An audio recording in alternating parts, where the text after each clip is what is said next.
In this tutorial, we will create a Django web application that allows users to upload images along with descriptions.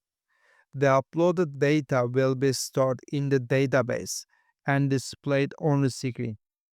We will build this application from scratch, and you can also find the complete project on my GitHub account, link in the video description.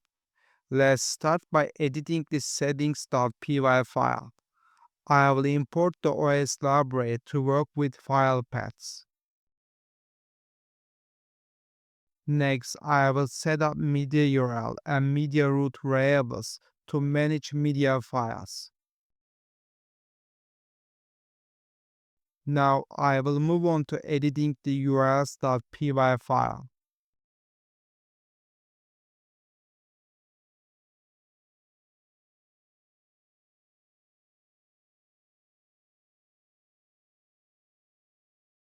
I don't need the default admin path for this project. The other URLs will call functions from the vis.py file. Since vis.py is in the same folder, I will use a dot instead of the app name. Let's edit the vis.py file next.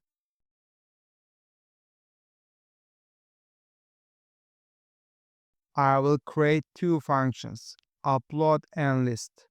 The upload function will save valid post data into the database. The list function will display database entries sorted by upload time. Next, I will create a form to handle uploads.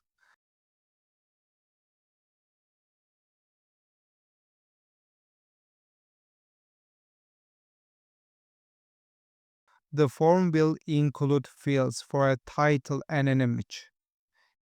In the vis.py file, I will connect the form to upload function. The vis.py file will also call two HTML templates. Let's create a folder named templates. I will add two HTML files to this folder, one for uploading and one for listing.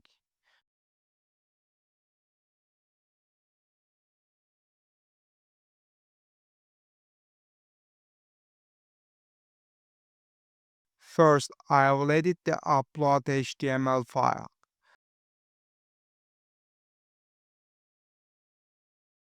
The upload HTML file will have a form for entering a title and uploading an image. It will also include a button to navigate back to the home page. Next, I will edit the listing HTML file. The listing HTML file will display information about uploaded images. Now I will configure the admin panel for the app. This step is optional and you don't have to use admin panel for this project. In future tutorials, we will work with admin panel for more advanced applications. For now, I will keep working with the admin panel. Finally, I will define a model for the database. The model will represent a table called photo with three columns. After defining the model, I will create a migration file.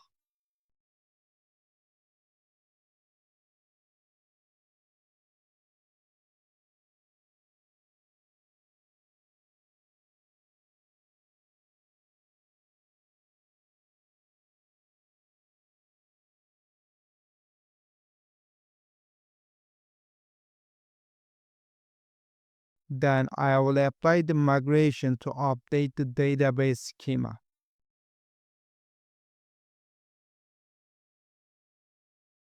Lastly, I will start the server to test the app.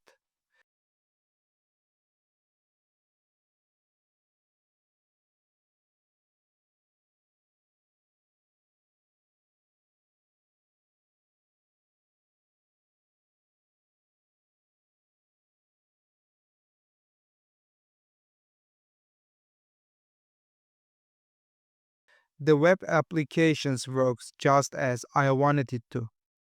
I hope you enjoyed this tutorial. Check out my other Python Django tutorials for more exciting projects.